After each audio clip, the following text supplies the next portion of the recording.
afternoon, students. How are you all doing? I hope you all are doing well. Students, today I have come up with an interesting topic for you all. For that, I have something to show you. Look, what are these? These are pomegranates. So there are two pomegranates in my hand. Suppose I am asked to distribute these two pomegranates equally among two students. How will I do that? I will simply give one pomegranate to one student and the other pomegranate to other student. Fine.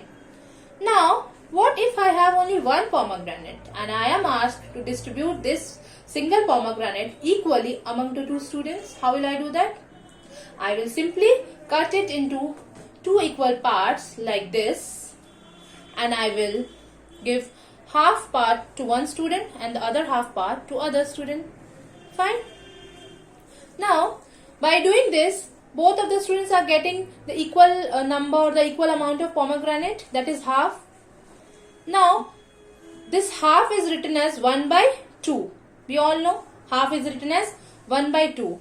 So, is this a whole number? No, this is not a whole number. This is a fraction. This is a fraction.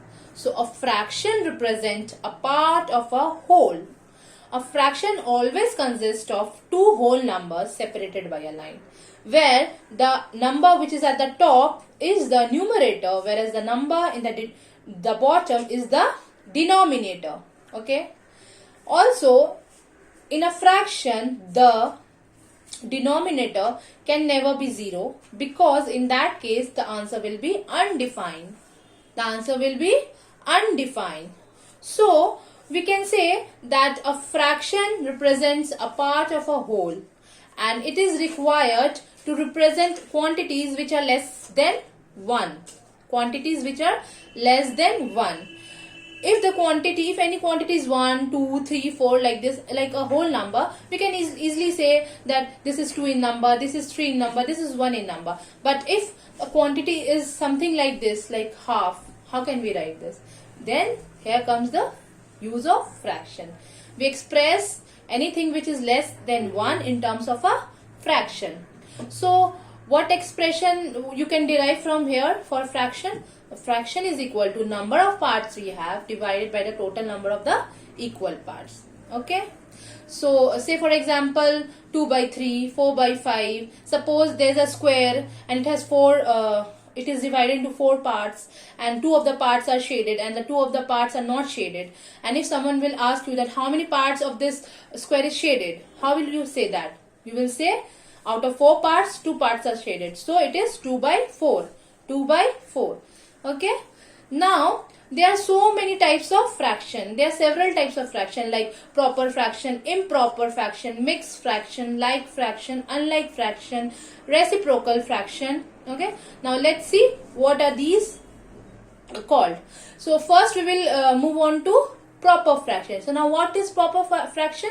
In proper fraction, the denominator is always greater than the numerator. The denominator is always greater than the numerator, like 2 by 4, 3 by 6. Okay. Whereas in improper fraction, the denominator is always smaller than the numerator, like 2 by 1, 3 by 1, like this. Now, what is mixed fraction? Mixed fraction, as the name says, mixed. So, mixed fraction consists of a whole number and a fraction number, like 3 1 by 2, 4 1 by 2, and so on. Okay. Now we have like fraction. As the name only says, like means same. So, any two fraction whose denominator is same are known as like fraction, like 2 by 5, 3 by 5. So, here both the denominator are same, 5, 5. So, it is a like fraction. Now we will come to unlike fraction. So, in unlike fraction, what happens?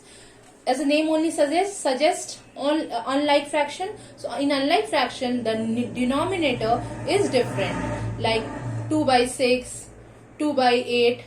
Okay, denominator will be different. Now comes the reciprocal fraction.